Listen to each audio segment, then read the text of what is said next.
네, 오늘 말씀은 일곱 교회에 보내는 편지입니다. 우리 함께 따라해 볼까요? 일곱 교회에 보내는 편지. 네, 우리 시대의 교회는 위기 가운데 있습니다. 특별히 한국 교회는 여러분이 잘 알고 계신 것처럼 많은 사람들이 비판하고 있고 교회에 대해서 좋지 않은 감정들을 가지고 있는 사람이 많아요. 이유가 없어요. 그냥 사회적으로 그런 사람들이 되게 많아요. 물론 교회 안팎에 여러 가지 이유들이 있지만 그렇게 지금 한국 교회는 사람들로부터 세상으로부터 비판받고 비난받고 있는 그러한 위기의 시대를 우리 모두가 살아가고 있습니다. 여러분, 그런데요, 어떤 시대이고 교회가 생겨나면서부터 위기가 없던 시대는 없었습니다. 교회는 시작되면서부터 지금까지 늘 위기를 겪어왔고 지금도 위기 가운데 있죠. 교회가 특별히 위기를 겪지 않았다라고 생각되어지는 그 시대가 바로 중세 시대예요. 그런데 중세 시대야말로 정말 교회의 큰 위기의 때였습니다. 한마디로 교회는 어느 때고 늘 위기 가운데 있었다는 것이죠. 여러분, 그런데 중요한 것은요, 교회가 멸망했나요? 멸망하지 않았나요? 교회는 결코 멸망하지 않았습니다. 생겨나면서부터 지금까지 쭉 위기 가운데 있었고 늘 교회를 향한 핍박과 비난들이 있었지만 그럼에도 불구하고 교회는 멸망하지 않았다라는 거예요. 여러분, 특별히 저희가 함께 보고 있는 이 요한계시록의 배경은 지난주에 설명을 드렸는데 다시 설명을 드리자면 이 요한계시록이 쓰일 당시 로마의 황제였던 도미티안이 이 기독교를 엄청나게 박해를 했습니다. 그래서 사람들은 뭐라고 이야기하냐면, 아니 네로가 다시 부활한 거 아니야 라고 이야기할 정도로 아주 잔인하고 아주 무자비하게 기독교인들을 핍박하고 박해를 했죠. 도미티안의 목표가 뭐였는지 아십니까? 그가 이렇게 이야기해요. 내가 살아생전에 기독교인들과 교회의 씨를 말리겠다. 그가 그렇게 이야기할 정도였습니다. 기독교인들에 대한 아주 큰 증오감을 가지고 있었고 그래서 아주 큰 박해를 했습니다. 여러분, 로마의 왕이 그런 생각을 가지고 있으니까 기독교인들이 얼마나 어렵고 힘들었겠습니까? 당연히요, 성도들이 뚝뚝 떨어져 나갔어요. 나 주님 몰라요. 그렇게 배교하는 사람들이 정말 많았어요. 그리고 교회는 점점 와해되었고 그렇게 교회는 아주 큰 위기 가운데 처하게 됐습니다. 정말 도미티안이 이야기한 것처럼 교회 없어지는 거 아니야? 사람들이 그렇게 생각을 할 정도로 아주 심한 박해 가운데 있었어요. 여러분, 그런데요, 그때 누가 나타나십니까? 그때 예수님이 나타나십니다. 우리 함께 따라해 볼까요? 예수님. 아주 큰 위기, 아주 큰 핍박 가운데 누가 나타나시냐면 예수님이 나타나시는데 누구에게 나타나시느냐? 사도 요한에게 나타나세요. 우리 함께 따라해 볼까요? 사도 요한. 예수님의 사랑했던 사도 요한에게 나타나셔서 예수님이 말씀하십니다. 자, 소아시아에 있는 7교회에 편지를 써라 라고 말씀하시죠. 소아시아에 있는 7교회에 편지를 써라. 여러분, 이 소아시아에 있는 7교회가 어떤 교회인가요? 에베소 교회, 버가모 교회, 두아디라 교회, 또 서머나 교회, 사대 교회, 빌라델비아 교회, 라오디게아 교회. 여러분, 그런데 여기서 왜 7교회에게 편지를 쓰라고 했을까요? 왜 7교회에 편지를 쓰라고 했을까? 여기서 이야기하는 7은 완전이라는 숫자입니다. 전부, 모든 것을 포함하고 있는 뜻을 가지고 있거든요. 다시 이야기하자면 7교회에게만 해당되는 편지가 아니라는 거예요. 이 편지는 이 땅에 있는 모든 교회들을 향한 주님의 메시지인 것입니다. 주님은 그 편지를 통해서 지금 핍박받고 위기 가운데 있는 그 교회들에게 뭐라고 말씀하셨을까? 뭐라고 말씀하셨을까요? 1절 말씀 함께 읽어볼까요? 뭐라고 말씀하셨나 우리 함께 볼게요. 요한계시록 2장 1절 말씀입니다. 함께 읽겠습니다. 시작. 너는 에베소 교회의 사자에게 이렇게 써라. 오른손에 7뼈를 잡으시고 7 금초대 사이로 다니시는 이가 이렇게 말씀하신다. 아멘. 자, 오른손 한번 들어보세요. 오른손에 무엇을 잡으셨다고요? 7뼈를 잡으셨다는 거예요. 7뼈를 일단 잡으셨어요. 그다음에 손 내리세요. 그 다음에 주님이요 7 금초대 사이로 다니시고 계세요. 지금 7 금초대로 오른손에는 7 별을 잡으시고, 여러분 여기서 근데 7별과 7 금초대가 무엇일까요? 이게 뭘까? 우리 그 바로 앞 절을 보면 계시록 1장 20절에 기록되어 있어요. 7별이 뭐고 7 금초대가 뭔지 나와 있거든요. 함께 읽어볼게요. 시작. 내가 본 내 오른손의 7별과 7 금초대의 비밀은 이것이니 7별은 7 교회의 사자들이요 7 촛대는 7 교회다. 아멘. 다시 이야기하자면 7별은요 7 교회의 사자들이고 7 촛대는 7 교회를 이야기하는 거예요. 그러니까 교회와 목회자들 주님께서 붙잡고 계시는 거죠. 그러니까 다시 이야기하자면요, 다시 오른손 들어보세요. 주님이 오른손에 7 교회를 붙잡고 계신 거예요. 맞아요? 그러니까 7 교회는 누구의 손 안에 있다? 주님의 손 안에 있다. 7 교회의 주권이 누구에게 있다? 주님께 있다라는 거죠. 자, 손 내리시고요. 다시 이야기하자면 교회의 주권이 누구에게 있느냐? 예수님께 있다라는 거예요. 여러분 도미티안이요 교회를 와해시킨다고 했고 교회를 씨를 말려버리겠다라고 했지만, 도미티안에 의해서 교회는 멸망하고 멸망하지 않는 것이 아니고 교회의 주권은 주님께 있기 때문에 교회를 주님께서 이끌어 가시고 교회를 주님이 주관하신다라는 것이 오늘 말씀입니다. 그 예수님께서요 교회들을 어떻게 하고 계시는지 다시 한번 우리 2장 1절 말씀을 함께 볼 건데요. 2장 1절 말씀, 2장 1절 말씀에 보면요, 주님이 오른손에 7별을 잡으셨다고 했어요. 교회를 붙잡고 계신 거죠. 교회 사자들을 붙잡고 계신 거죠. 그리고 7 금초대 사이로 다니신다라는 거예요. 7 금초대 사이. 7 금초대가 어딥니까? 각 교회들이거든요. 주님이 친히 각 교회들을 다니시면서 그 교회를 지키시고 보호하시고 인도하신다라는 거예요. 할렐루야. 우리 주님이 교회를 그렇게 지키시고 보호하시고 인도하신다.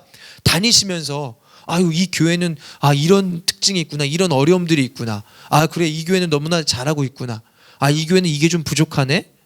그런데 주님이요 교회를 다니시면서 교회의 건물을 이야기하시는 걸까요? 아니죠. 그 안에 있는 성도들을 바라보시고 그 안에 있는 성도들을 바라보시면서 말씀하시는 거예요.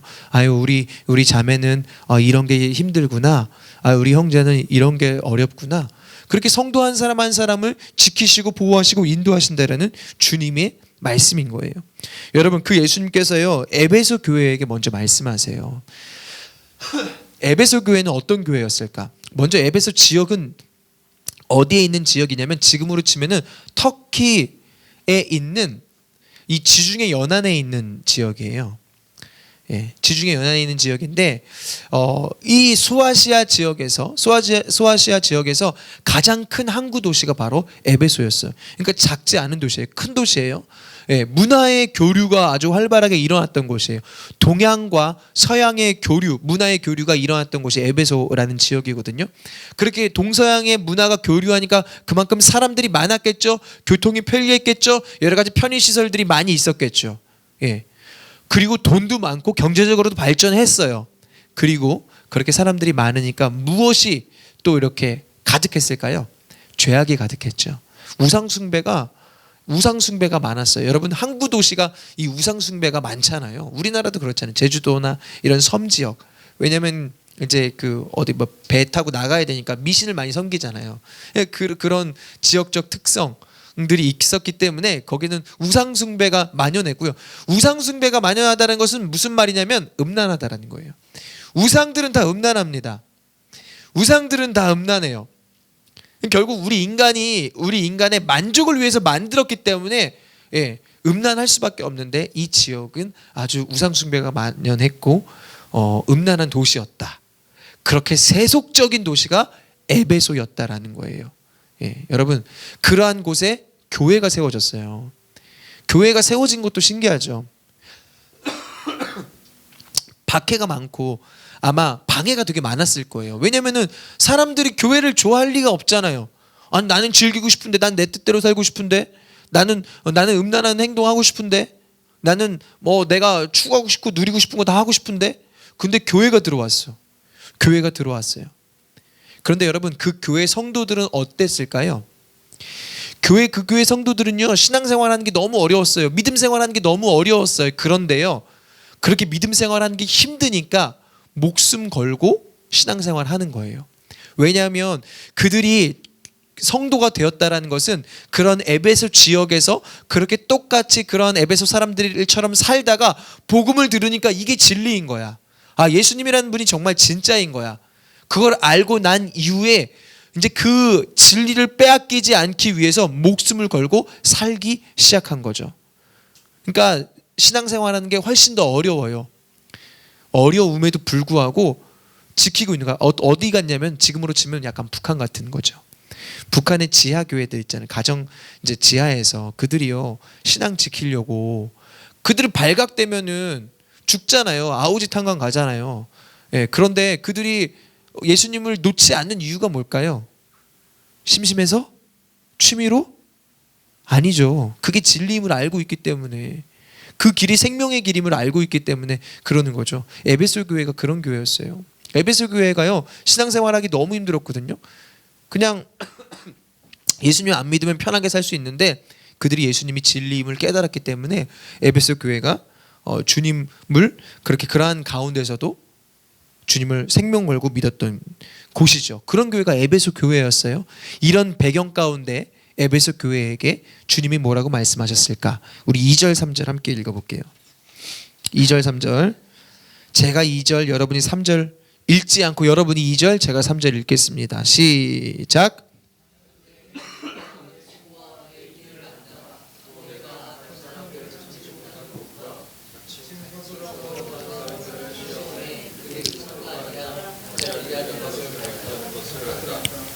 또 내가 인내하는 것과 내 이름을 위해 수고하되 게으르지 않다는 것을 내가 안다. 아멘.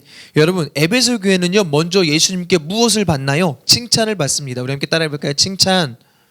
예, 여러분, 칭찬 받으면 좋아요, 싫어요? 예, 칭찬 받으면 좋아요.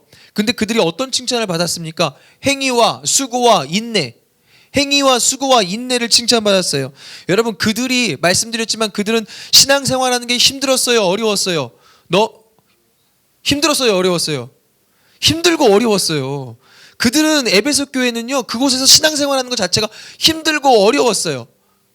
그런데 그들이 믿음을 지키고 있잖아요. 그러한 그들의 행위를 주님께서 칭찬하고 계신 거예요. 너희가 믿음을 잘 지키고 있구나. 이런 어려운 가운데서도 신앙을 잘 지키고 있구나. 진리를 잘 수호하고 있구나. 그들을 칭찬한 거예요.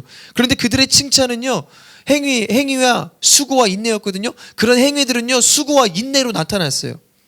에베소 교회는요, 신앙을 지키기 위해서 인내했는데, 여러분, 여기서 인내는 고난으로 이해할 수 있어요. 우리 함께 따라 볼까요? 고난.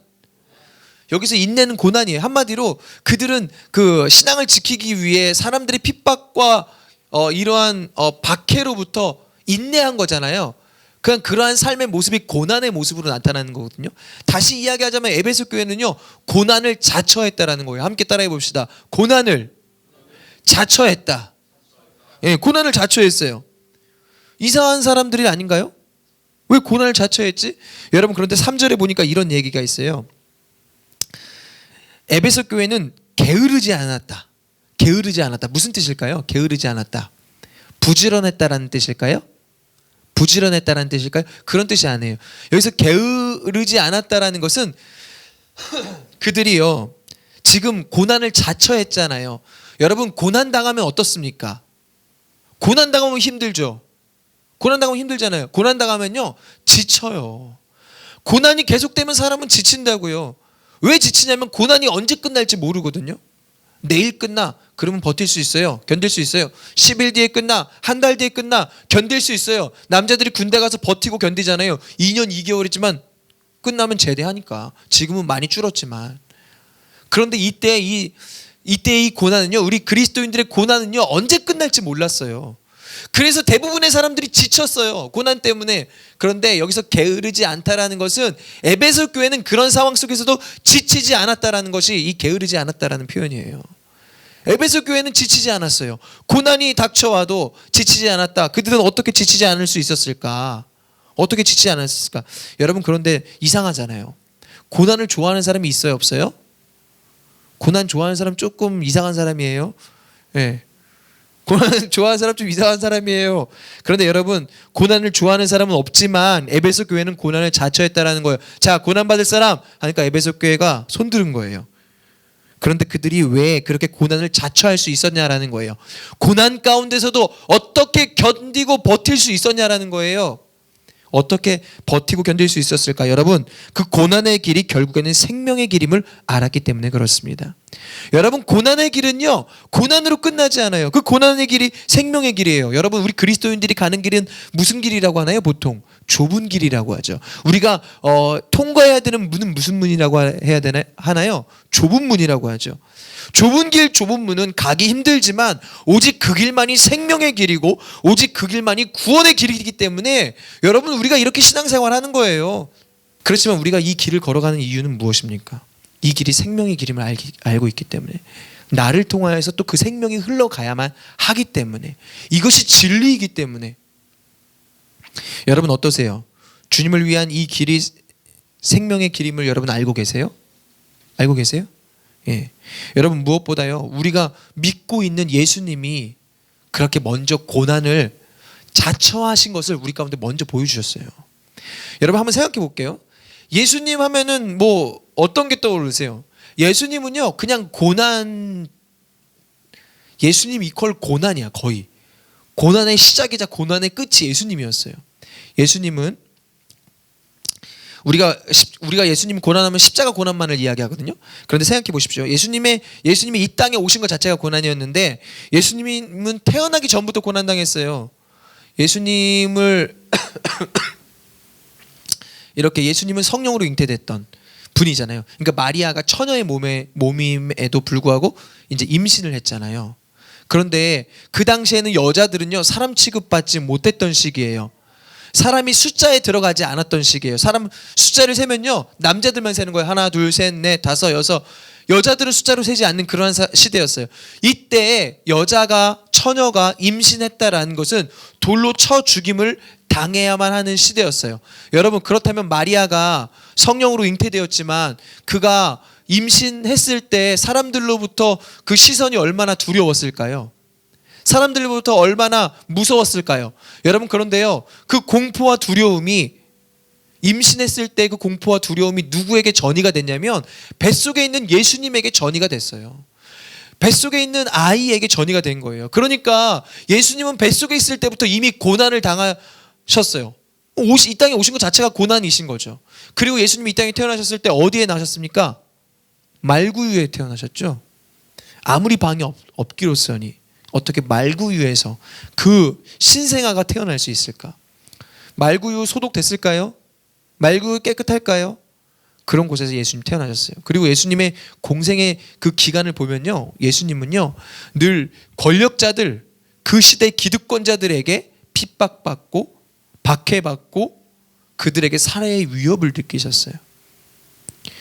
그러니까 우리는 예수님이 기적을 일으키시고 죽은 자를 살리시고 병진 자를 일으키시고 이런 것들만 성경을 통해 알고 있지만, 이 성경 내용을 잘 읽어보면 예수님의 그 바리새인들이나 그 기득권자들이 예수님을 엄청 미워했어요. 그래서 예수님은요, 사실 하루하루 사는 게 고난이고 아주 힘든 그러한 인생을 사셨다라는 거예요. 근데 그 예수님이요, 십자가에 달리심으로 아주 큰 환난과 고통을 당하셨죠. 예수님은 이렇게 삶 자체가 고난이셨는데 왜 예수님은 이렇게 고난을 자처하셨을까요? 왜 자처하셨을까요? 오늘 우리가 찬양했잖아요. 우리 때문에, 우리 구원하시려고. 여러분, 오늘 찬양한 것 중에 그 감사 찬양했잖아요. 날 구원하신 주 감사. 여기에 수많은 감사들이 있거든요. 가장 처음에 무슨 감사로 고백하나요? 날 구원하신 주 감사. 여러분, 구원보다 큰 기쁨과 은혜와 감사는 없습니다. 예수님이 십자가에서 고난을 자처하신 이유는 우리를 구원하시기 위하여 이렇게 십자가에 달리신 거잖아요. 그런 예수님께서요, 이렇게 우리 가운데 말씀하세요. 요한복음 16장 33절. 요한복음 16장 33절 함께 읽어볼게요. 시작. 내가 너희에게 이런 것들을 말하는 것은 너희가 내 안에서 평안을 누리게 하려는 것이다. 너희가 이 세상에서는 고난을 당할 것이나 그러나 담대하라. 내가 세상을 이미 이겼다. 아멘.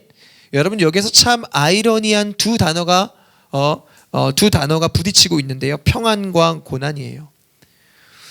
주님께서는 우리를 평안하게 하실 거래요. 그런데 이 세상에서는 어떻게 한다고요? 고난 당할 거래요. 우리 그리스도인의 삶은 고난 당할 거다라고 주님이 이렇게 규정을 하셨습니다. 여러분, 그리스도인의 삶은 고난의 삶입니다. 고난의 여정입니다. 주님을 온전히 믿는다라는 것은 주님의 십자가 여정을 따르는 것이거든요. 여러분, 십자가 여정을 따르기 때문에 십자가 여정은 반드시 고난이 있어요. 그런데요, 우리가 기억해야 될 것은 그 여정은 결코 고난으로 끝나지 않는다라는 거예요. 이 십자가 끝에는 십자가의 여정 끝에는 무엇이 있느냐? 부활의 영광이 기다리고 있죠. 여러분, 잘 알고 있는 영어 있잖아요. No pain, no gain. 이 게임 말고 여러분, no pain, no gain 뭡니까? 인내 없이는 얻는 거 없다. 그래서 no cross, no crown. 십자가 없이는 영광도 없다. 예. 여러분, 십자가의 길은 고난의 길이에요. 그런데 이 고난의 길은요, 너무 힘들고 어려운 길이지만 이 고난의 길은 생명의 길이고 영광의 길이라는 거예요. 그래서 주님이 걸어가셨고 주님이 그 본을 우리 가운데 보여주셨고 너희도 그 길을 걸어와라라고 우리 가운데 말씀하시는 거예요. 에베소 교회가요, 그런 고난의 길을 자처했다라는 거예요. 오늘 우리가 함께 나눠드린 이 기도편지 한번 보세요. 이 기도편지를 나눠드렸는데 여러분, 이 기도편지에 안에 있는 내용이 무슨 내용입니까? 한 자매가 지금 중국의 한 지역에, 북한 접경 지역에 간 거예요. 그 지역에 왜 갔습니까? 북한 선교를 위해서요. 복음을 전하려고요. 그 자매가 굳이 가지 않아도 돼요. 가지 않으면 한국에서 부모님이 해주시는 밥 먹고 너무 잘 살 수 있어요. 좋은 직장 다니면서. 그런데 그거 다 포기하고 지금 낯선 곳에서, 낯선 문화 속에서 지금 복음을 전하기 위해 갔어요. 여러분, 우리가 생각했을 때 그 자매의 삶은 힘들까요? 어려울까요? 어려워요. 낯설고 어려워요. 예, 그리고 되게 열악한 곳이라고 들었거든요. 아주 열악하대요. 그런데 이 자매의 편지의 내용을 보니까 뭐라고 기록하고 있습니까? 저 어려워요, 힘들어요, 못하겠어요 라고 기록되어 있나요? 저 어려워요, 힘들어요, 못하겠어요 라고 기록되어 있나요? 그렇지 않죠. 여기 뭐라고 기록되어 있습니까? 하나님이 나를 통해서 일하실 것들을 기대해요. 이 하나님의 복음을 전하는 것을 기쁨으로 지금 감당하고 있어요 라고 이 편지 안에 기록되어 있잖아요. 이 모습이 바로 고난을 자처한 모습이거든요. 그런데 남들이 봤을 때는 저 사람의 가는 길이, 십자가의 길이, 예수님을 믿는 길이 미련해 보이고 고난스러워 보이지만 실상 우리에게는 이것이 큰 기쁨이며 감사이며 생명의 길임을 저와 여러분이 알고 있기 때문에 우리가 걸어가고 있는 길이 바로 그런 길이라는 거예요. 이 자매가 그곳에서 복음을 전하는 이유가 바로 주님 때문인 거예요. 이게 바로 자발적 고난인 거죠. 오늘 에베소 교회가 그렇게 자발적으로 고난을 당했어요.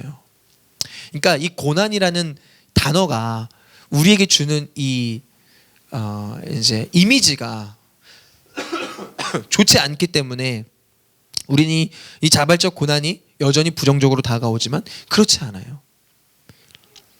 에베소 교회는 이렇게 자발적으로 고난당한 훌륭한 교회였습니다. 여러분, 우리 살아있는 교회도요, 예수님을 위해서 고난을 자처할 수 있는 교회가 되어야 합니다. 아멘. 예수님을 위해서 고난을 당할 수 있는 교회가 되자라는 거예요. 여러분, 그렇다고 제가 고난 당하자고 해갖고 뭐 갑자기 막 가서 어디 가서 뭐 막노동을 하고 뭐 그럽시다 뭐 이런 게 아니에요. 이 고난을 자처하자는 말은 무슨 말이냐면 이렇게 생각해 보면 돼요.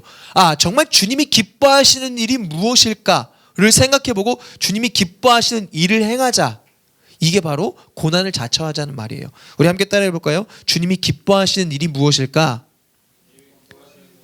예, 이것을 고민해보고 그러한 일들을 행하자라는 거예요. 여러분, 주님이 기뻐하시는 일이 무엇일까요? 주님이 기뻐하시는 일은요, 여러분의 삶 가운데 주님이 기뻐하시지 않는 일을 끊고 버리고 하지 않으면 돼요. 여러분 삶 속에 생각해 보세요. 여러분 삶 속에서 주님이 기뻐하시지 않는 일이 무엇일까? 아, 이건 정말 주님이 기뻐하시지 않으니까 내가 이걸 끊어버려야겠다. 더 이상 하지 말아야겠다. 그러면 그 일을 주님이 기뻐하시는 일이에요.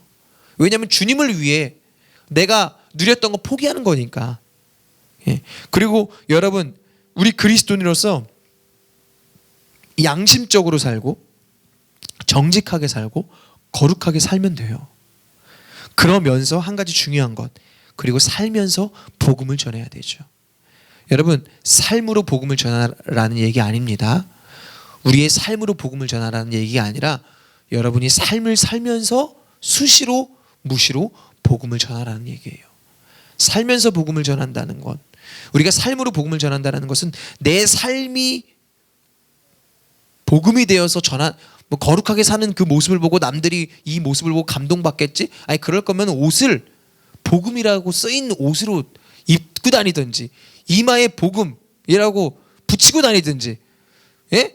문신을 등에다가 주 예수를 믿으라 그리하면 너와 네 집이 구원을 얻으리라고 새기든지, 그게 아니라면 내 삶으로 아니 무슨 수로 아냐고 사람들이요. 감동받았어? 와, 이 사람 착하네? 이 사람 멋있네? 그게 끝이에요. 삶으로 복음을 전한다는 것은 살면서 입술로 내 삶의 현장 가운데 옆집 아줌마한테도 이야기하고 윗집 아줌마한테도 이야기하고 슈퍼가 갔을 때 친절하게 인사하고 관계 잘 맺고 아유 예수님 믿으시라고 이야기하고. 여러분, 그런데 살면서 복음을 전하려면요, 내 삶에 절제해야 되는 부분이 되게 많아요. 제가 저희 옆집이 이사를 왔을 때 너무 시끄럽고 너무 이렇게 좀 복도에 많이 내놓고 창고를 같이 쓰거든요. 그 창고를 같이 쓸 수밖에 없는 그런 좀 구조래 하고, 그 창고를 같이 쓰니까 그 아줌마가 창고 쓸 때마다 겁나 뭐라 그래. 처음엔 너무 화가 났어요. 근데 언젠간 우리도 살면서 또 복음을 전해야 되니까, 그렇게 복음을 전해야 되는 생각이 있으니까 그 아줌마한테 제가 불친절하게 했을까 안 했을까요? 안 하죠. 못 하죠. 그래서 우리의 삶이 그렇게 온유해지는 삶으로 주님이 인도해 가시는 과정인 거예요. 그러니까 복음을 살면서 전하는 것은 주님 때문에 고난당하는 어떤 내 성격대로 살지 못해서 고난당하는 모습이라 할지라도 그 모습이 결국에는 우리에게 이익인 거죠. 우리에게 이득인 거죠. 우리가 이렇게 주님을 위해 주님이 기뻐하시는 일들을 행하며 나아갈 때 결국엔 주님께서 우리의 삶 가운데 함께 하시고 우리들을 통하여서 생명이 흘러가게 하시고 복음이 흘러가게 하실 줄 믿습니다. 아멘.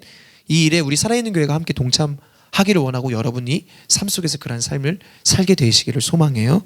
여러분, 에베소 교회가요 그러한 교회였어요. 그런데 에베소 교회는 그렇게 세상과 타협하지 않기 위해서 많은 노력을 했는데, 그렇게 그들이 노력했던 것 중에 이제 집중적으로 노력했던 것이 무엇이냐? 바로 교리, 성경 공부와 교리 공부에 집중했어요. 왜냐하면 말씀을 배워야 배운 대로 사니까 그것을 집중한 거예요. 여러분, 그런데 이들이 이것에만 치중하다 보니까, 말씀과 교리에만 치중하다 보니까 실천하는 부분이 약해집니다. 여러분, 믿음은요 무엇을 믿느냐의 문제만이 아니에요. 믿음은 무엇을 믿느냐의 문제만이 아니라 믿음은 어떻게 사느냐의 문제까지 포함하고 있어요. 이 두 가지가 함께 포함된 게 믿음이에요. 무엇을 믿느냐 그리고 어떻게 사느냐, 이게 믿음의 문제거든요. 그러니까 에베소 교회는요 처음에는 그 두 가지가 너무 잘 지켜졌어요. 왜냐하면 이들 안에는 열정도 있었고 사랑도 있었고 다 있었거든요. 그런데 시간이 갈수록 점점 어떻게 사느냐의 문제가 약해지기 시작한 거예요. 왜냐하면 공부만 했어. 어떻게 살아야 되는지는 가르치지 않고 그 실천 그 밖으로 나가서는 행하지 않았어. 그러다 보니까 점점 약해지기 시작한 거예요. 그래서 그들이 어떤 책망을 듣냐면 4절, 우리 4절 말씀 함께 읽어볼 거예요. 요한계시록 2장 4절입니다. 함께 읽겠습니다. 시작. 그러나 내가 내게 책망할 것이 있으니 그것은 내가 첫사랑을 버린 것이다. 아멘. 여러분, 에베소 교회는 주님의 고난에 동참했던 교회예요. 엄격하게 신앙생활했던 에베소 교회인데 그들이 책망을 받아요. 무엇 때문에 책망을 받습니까? 사랑 때문에요. 여러분, 교회가 사랑이 없다는 거예요. 여러분, 교회가 사랑이 없대요. 에베소 교회가요 처음에는 열정적인 사랑을 가지고 있었습니다. 그런데 세월이 흐르면서 그들 안에 점점 사랑이 식어졌어요. 여러분, 사랑이 식어졌다. 잘 기억해야 돼요. 사랑이 식어졌다. 시간이 갈수록 사랑이 식어졌다. 우리도 사랑이 식어질 수 있어요. 지금 여러분 안에 사랑이 이미 식었을 수도 있어요. 우리 안에 사랑이 이미 식어질 수 있어요.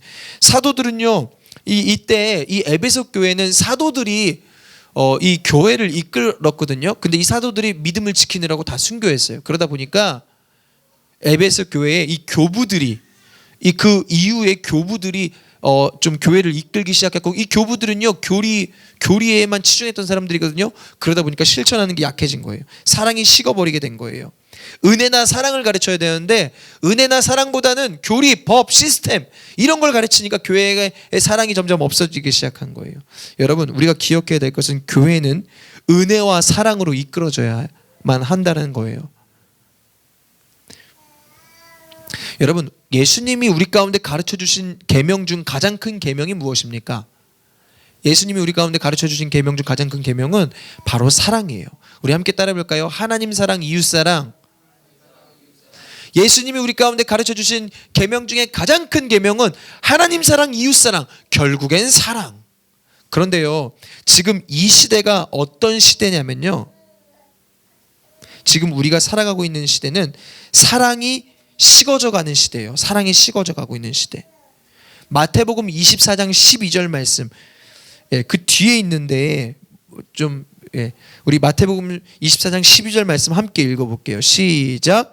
불법이 성함으로 많은 사람의 사랑이 식어지리라. 아멘. 여러분, 사랑이 식어졌다. 사랑이 식어졌다. 불법이 많은, 여러분, 우리가 사는 이 세상은 무엇으로 가득한 세상인가요? 죄로 가득한 세상이에요. 죄는 사랑을 식어지게 만듭니다. 우리가 예수님의 사랑을 아무리 간직하고 있다 할지라도 이 세상에서 접해하면서 살고 있기 때문에 그 세상은 우리로 하여금 사랑을 식어지게 만들어요. 그래서요, 여러분, 우리는 어떻게 해야 되느냐? 이 사랑이 식어지지 않도록 노력해야 합니다.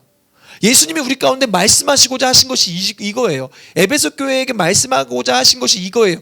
너네 지금 사랑이 없어. 그냥 책망하고 만 것이 아니라 5절에 뭐라고 이야기하시냐면 너네가 왜 이렇게 됐나를 생각해봐. 그리고 회개하고 다시 돌이켜야 돼라고 말씀하시거든요. 이것은 무슨 말이냐면 너희 처음 사랑을 가졌었잖아. 그 사랑을 어떻게 갖게 되었어? 그럼 그 사랑을 어떻게 유지해야 돼? 사랑을 지키라라고 말씀하시는 거예요. 여러분, 사랑은요 지켜야 하는 거예요. 우리 함께 따라해 볼까요? 사랑은 지키는 것입니다. 사랑을 지키기 위해서는 노력해야 돼요. 노력하지 않으면 사랑은 식어질 수밖에 없어요. 여러분, 우리 교회에 잘생긴 남자가 없고 예쁜 여자가 없어서 여러분이 서로 사랑하지 못하는 게 아니에요. 사랑은 우리가 노력하지 않기 때문에 식어지는 거예요. 왜냐하면 우리가 노력하지 않으면 식어질 수밖에 없는 이 세상을 살고 있거든요. 여러분, 사랑은 노력해야 됩니다. 부부 간의 사랑도 노력해야 됩니다. 가족 간의 사랑도 노력해야 합니다. 부모와 자식 간의 사랑도 노력해야 되고요. 친구와 친구 간의 사랑도 노력해야 돼요. 사랑은 노력하는 거예요. 오늘 예수님께서 그들 가운데 말씀하시죠. 처음에 행했던 일들을 행하여라. 무슨 말이냐면 말과 혀로만 사랑하지 말고 행함과 진실함으로 사랑하라라고 말씀하세요. 그렇게 사랑하지 않으면 촛대를 옮긴다. 촛대를 옮기실 거라고 얘기했거든요. 7 촛대가 무엇을 이야기했나요? 교회를 이야기했어요. 교회를 옮겨버리겠다라는 말은 이 사랑이 없으면, 이러한 회개가 없고 이런 돌이킴이 없으면 더 이상 교회로서 존재할 이유와 목적이 없다라는 거예요. 그 교회를 심판하시겠다라는 거죠. 그러므로 이 에베소 교회는 반드시 사랑을 회복해야만 하는 그러한 상황 가운데 있는 거예요. 여러분, 그렇다면 우리는 사랑하기 위해서 어떻게 될까? 우리 살아있는 교회는 사랑하기 위해서 어떻게 될까요? 어떤 노력들을 해야 될까? 사랑은 노력하는 거라고 말씀드렸는데 어떻게 해야 될까? 우리가 서로 사랑하기 위해서 어떻게 될까요? 서로 기도해야 됩니다. 중보기도 하는 거예요. 우리 지윤 자매가 저를 위해서도, 우리 신영이를 위해서도, 우리 은총이를 위해서도, 우리 기성형제를 위해서도, 우리 오집사님을 위해서, 향기를 위해서도, 제 아내를 위해서도, 우리 미랑 자매를 위해서도, 우리 지윤 자매가 그렇게 기도하는 거예요. 저도 여러분을 위해서 기도하고, 여러분도 그 성도 한 사람 한 사람을 위해서 기도하는 거예요. 중보하는 거예요. 여러분, 그것이 바로 우리가 그렇게 기도할 때요, 그 사람에 대해서 우리가 처음에는 그냥 표면적으로 알고 있는 것을 위해서만 기도하겠죠. 그런데 기도를 하다 보면 그 사람에 대한 관심을 갖게 돼요. 그리고 이 사람은 과연 무슨 기도 제목을 가지고 있을까? 이 사람은 과연 무엇을 필요로 할까? 하나님의 어떤 은혜를 구하고 있을까? 이것에 대한 궁금증이 생기기 시작하고 점점 관심을 갖다 보면 이야기를 하게 되고 점점 우리의 마음이 허물어지게 되고 그러다 보면 우리가 함께 서로 사랑하게 되는 거죠. 사랑은 이렇게 노력이 필요해요. 교회 안의 사랑도 그냥 저절로 되는 게 아니에요. 우리 교회 안에 정말 잘생긴 남자 많고 예쁜 여자 많다고 그냥 그들만 사랑하는 거지 서로 사랑하는 게 아니잖아요. 그러한 사랑에 식어지면 그 교회는 존재할 이유가 없다라고 말씀하셨는데 여러분 우리 안에 사랑이 식어지지 않기 위해서 우리 안에 사랑이 식었다면 그 사랑이 다시 불타오르기 위해서 여러분 서로를 위해 중보합시다. 아멘. 서로를 위해 기도합시다. 아멘. 그렇게 서로를 위해 기도하고 그렇게 중보하며 나아갈 때 우리 안에 식어졌던 그 사랑이 불타오를 것이고 우리들을 통하여서 아버지 하나님의 그 사랑이 우리 안에 충만할 것이며 주님께서 우리들을 통해 이루고자 하신 그 복음의 역사들이 우리 가운데 있게 될 줄 믿습니다. 여러분 그렇게 우리가 회개하고 사랑을 회복하면 7절의 결과가 나타납니다. 마지막 결론이에요. 7절은요 PPT로 준비가 안 돼 있기 때문에 저기 주보를 보고 한번 읽으시면 돼요. 오늘 요한계시록 2장 7절 말씀 마지막 말씀입니다. 함께 읽도록 하겠습니다. 시작. 귀 있는 사람은 성령이 교회들에게 하시는 말씀을 들어라. 이기는 사람에게는 내가 하나님의 낙원에 있는 생명나무 열매를 먹게 할 것이다. 아멘. 여러분 여기서 회개한 자들을 다시 사랑을 회복한 자들 에베소 교회가 만약 그렇게 되었다라면 그들을 가지고 뭐라고 이야기합니까? 이기는 자들이라고 이야기하는 거예요. 이기는 자들은 결국 무엇을 얻게 됩니까? 생명나무 생명의 열매를 먹게 됩니다. 아멘. 여러분 우리가 이렇게 사랑을 회복하면요 주님께서 구원의 역사를 우리들을 통해서 이루시겠다라고 말씀하시는 거예요. 여러분 저와 여러분이 이렇게 이기는 자가 되어서 생명의 열매를 먹게 되시기를 축복합니다. 아멘. 이제 말씀 마무리합니다. 여러분 에베소 교회 편지 누가 누구에게 보낸 겁니까? 예수님께서 에베소 교회를 향해서 보낸 편지예요. 예수님은 어떤 분입니까? 7별을 손으로 들고 계신 분, 교회의 주권을 들고 계신 분, 그리고 7 금초 때 친히 교회를 돌보시고 성도 한 사람 한 사람을 돌보시는 그렇게 자비와 인자가 충만하신 주님이 에베소 교회를 향해서 편지를 보내십니다. 메시지를 보내신 거예요. 이 메시지의 내용은 메시지를 왜 보내셨을까요? 그들을 책망하기 위함이 목적이었을까요? 아니요. 에베소 교회를 왜냐하면 교회의 주권자는 주님이시니까 이 에베소 교회를 살리시려고 이 에베소 교회를 보호하시려고 이 에베소 교회를 다시 새롭게 하시려고 메시지를 보낸 거예요. 이들을 심판하기 위함이 목적이 아니라 이들을 구원하기 위해서 이 에베소 교회가 승리하는 교회가 되게 하기 위해서 메시지를 보냈다라는 거예요. 여러분 오늘 이 말씀들을 기억하면서 주님은 친히 교회를 지키시고 보호하시고 인도하신다. 우리 살아있는 교회도 우리 주님께서 지키시고 보호하고 인도하시는 줄 여러분 믿으시기를 바랍니다. 아멘. 교회의 주권은 주님께 있거든요. 교회의 주권이 주님께 있다는 사실이 우리에게 얼마나 감사합니까? 우리는 눈에 보이는 상황 때문에 와 우리 교회 망하는 거 아니야? 이러다가 우리 교회 망하는 거 아니야? 라고 생각할 수 있잖아요. 그렇지 않다는 거예요. 주님이 우리 교회를 지키신다라는 거예요. 우리 교회를 통하여서 주의 뜻을 이루시고 이기는 자가 되게 하실 거라는 거예요. 핍박과 박해가 있어도 교회는 승리한다라고 우리 가운데 말씀하시는 거예요. 여러분 교회는 승리합니다. 고로 성도도 승리합니다. 고로 주님을 따르고 믿고 주님을 의지하는 자는 승리하는 삶을 살게 될 줄 믿습니다. 우리가 걸어가는 길이 비록 힘들고 어렵지만 믿음을 지키는 게 때로는 버겁게 느껴지지만 그것들을 통해서 저와 여러분을 통해서 생명이 흘러갈 줄 믿습니다. 이 십자가의 여정, 이 승리의 여정을 끝까지 완주하는 승리하는 교회, 승리하는 성도님들, 우리 살아있는 교회 모든 성도님들 되시기를 예수 그리스도의 이름으로 간절히 축복합니다. 아멘.